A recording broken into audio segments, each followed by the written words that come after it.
The relationship between the Santa Barbara County Board of Supervisors and the Santa Ynez Band of Chumash Indians has never been easy. That fractured relationship was discussed recently at the U.S. House of Representatives Subcommittee on Indian, Insular, and Alaska Native Affairs hearing on HR1157, the bill that would place the tribe's 1,400 acres of ancestral land, known as Camp 4, into federal trust. Shortly after purchasing Camp 4, we submitted a draft cooperative agreement to Santa Barbara County Board of Supervisors, hoping to negotiate a payment in lieu of taxes in that agreement. For more than 2 years, the Santa Barbara County Board of Supervisors ignored our offer. On August 20th, 2013, the board voted 3-2 not to enter into a government-to-government dialogue with our tribe. The official position of the board to this day is that tribes are not governments and therefore county need not negotiate with them. Santa Barbara County 5th District Supervisor Steve Lavanino also testified at the hearing and confirmed the rocky relationship between the tribe and the county. Some would consider Santa Barbara County a progressive region, and it's a leader when it comes to protecting most human rights, but for some reason those same protections are not always afforded to the tribe.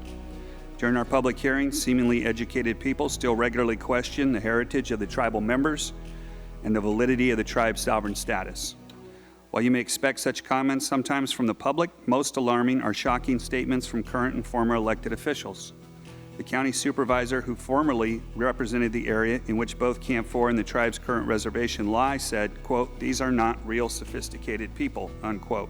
One of our current board members, whose district is home to more than 800 people employed by the tribe, recently questioned whether or not the reservation system as a whole should be abolished. This is the environment in which the tribe is asked to live and work.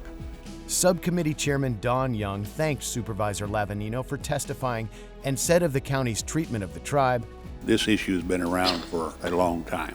If I thought for a moment there was true negotiation, government to government, I wouldn't have this hearing.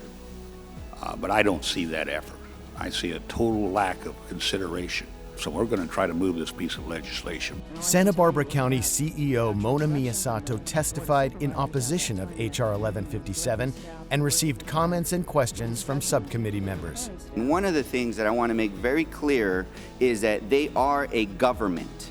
They are a sovereign nation. And for any institution in the United States not to recognize that is backwards. I guess what I've continued to not understand over the years, and I think the committee members of this committee are failing to understand, is if the housing development is less dense than the one next to it, if the ag use is currently being used for ag use, and they're willing to offer more than 10 times what you get in property values today for that tax revenue, what is it you're looking for, other than just holding this issue up? Congressman Doug LaMalfa, who introduced HR 1157 to Congress, also responded to Miyasato's testimony.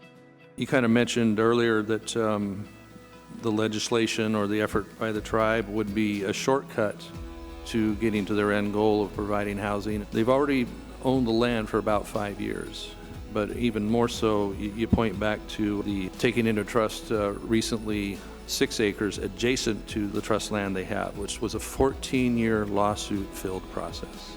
How can you really think that at this point this looks like a shortcut when they've waited this long? The Santa Barbara County Board of Supervisors and its anti-tribal allies have tried to block the tribe's progress on a number of projects. But when it comes to placing land into federal trust, Chairman Armenta is confident. We will eventually prevail on this issue.